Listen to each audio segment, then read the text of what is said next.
Everybody in Kansas City said the most important project is the Buck O'Neill project because it brings the Northland together with Kansas City, and this is what we really want up here. I said, well, that makes sense to me. What's the problem? Well, something called funding, Governor. So in the State of the State address, I made the announcement, I remember it. Our main priority is going to do the Buck O'Neill Bridge in Kansas City, Missouri. And then I remember going to my office, talking to MoDOT, and says, hey, can we do that? Because I just told everybody we could. So 6 years later, here we are, $112 million investment from the state of Missouri to partnership with the local money. And that is what it's all about, is saying you're going to do things and following up with what you're going to say and making completions of this bridge. It'll make it so much better for people's everyday lives. 50,000 vehicles, I believe, will go across this bridge every day. If you don't think that's not important to your region, I guarantee you any other town in the state of Missouri would love to have 50,000 cars coming across one road into your community. And what that'll also tell you, they're going to work and spend money. So it was great to be a partnership with all of you that are here today. Buck O'Neill never, ever said one single nasty word over the fact that he was excluded because of his race from playing in the major leagues. Not one single time. And I can remember him being on the radio and television and people saying, well, don't you wish that you had come along a little later so you would have had this opportunity? And his response each time, and I quote, was this: I was right on time. When he was excluded from the Baseball Hall of Fame on that first vote, he didn't say a nasty word. And Buck was the kind of person who I think understood, because for him, all of that negative stuff was water under the bridge. And so it is appropriate that we name this bridge after a great human being. Kansas City, with this bridge, is making a lot of statements. And one of them is that as long as the people of this community are willing to build bridges, the city of Kansas City, nor the metropolitan area, will never fall into the deep, dark abyss of municipal minimalism. This is a major state and a major community. We work together. We get things done. Somebody said when we were coming, I was walking in, boy, a lot of people would love to be able to do this today.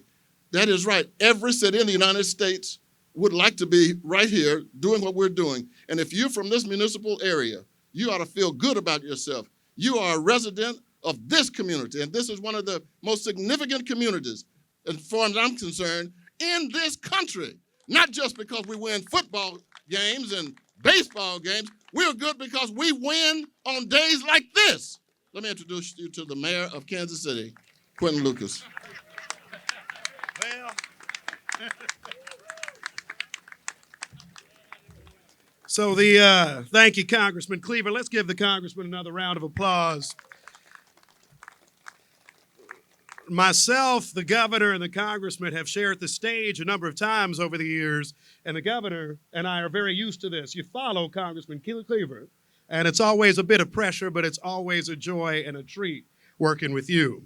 I want to second his comments and thanks about Congressman Graves. Every time Kansas City, the Northland, and everyone has reached out to him about this bridge and this project, he has been an emphatic yes. He has been key to us being here today, and we thank him. And I will note this, not when I became mayor in 2019, but when I was elected to the city council 4 years before that.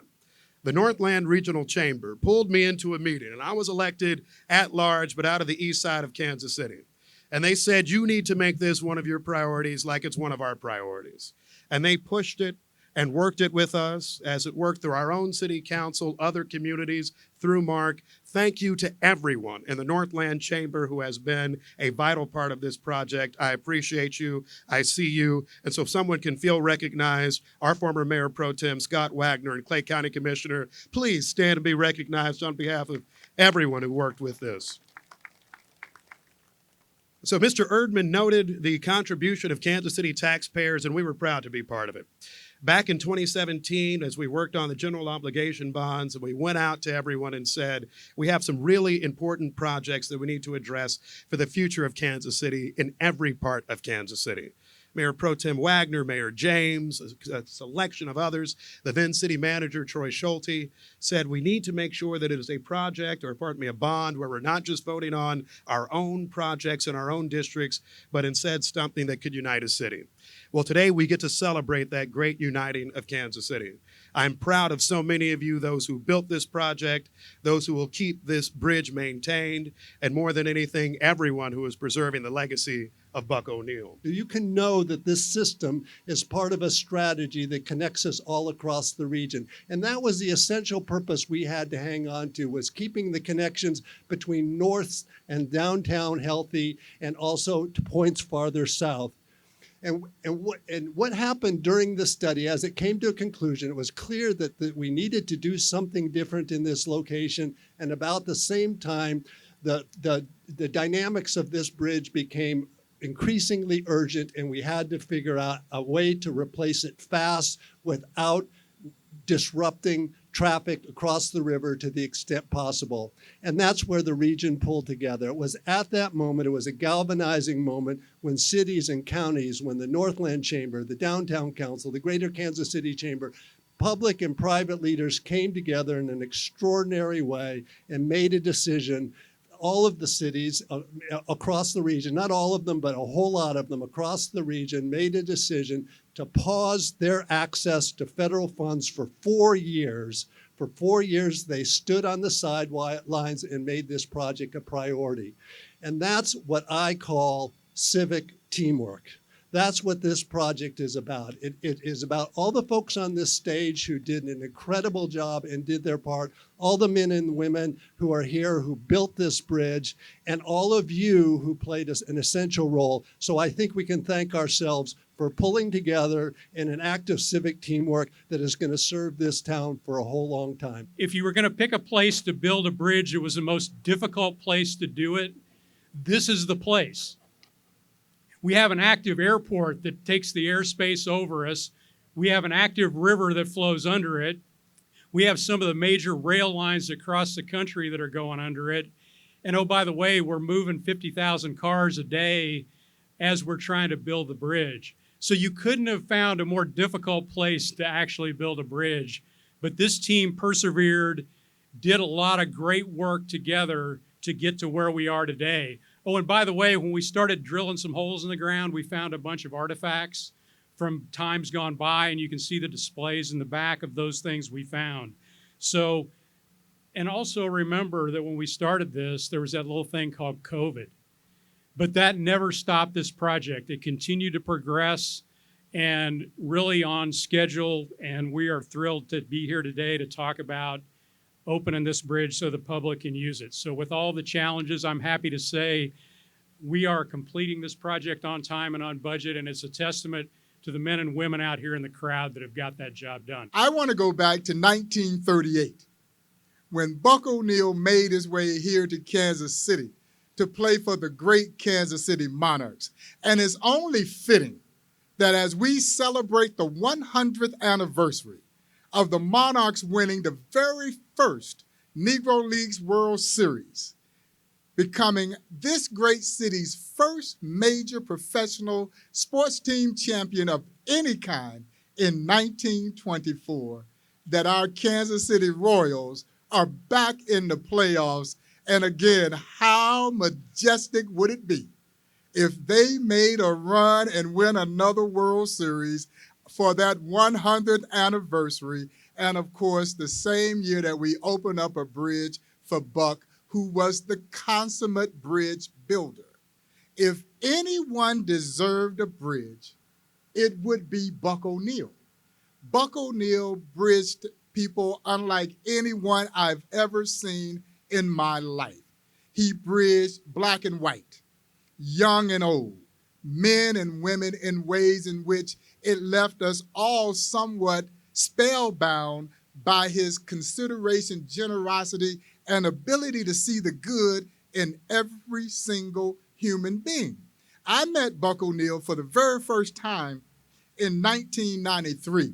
And I remember then that the museum was in a little tiny one-room office. And when I first met Buck, one of the first questions that I posed to him then was, what motivated you to want to build a Negro Leagues baseball museum? And folks, his answer was succinct, but also very poignant, so that we would be remembered. You see, folks, he did not want us to forget those men and women who forged a glorious history in the midst of an inglorious time in American history, and how not only was their passion for baseball instrumental, but what they did was they helped change this country for the better. Well, a year later, in 1994, the legendary filmmaker Ken Burns released the film Baseball. And if Ken was with us today, he would tell you that the star of baseball was a man by the name of Buck O'Neil.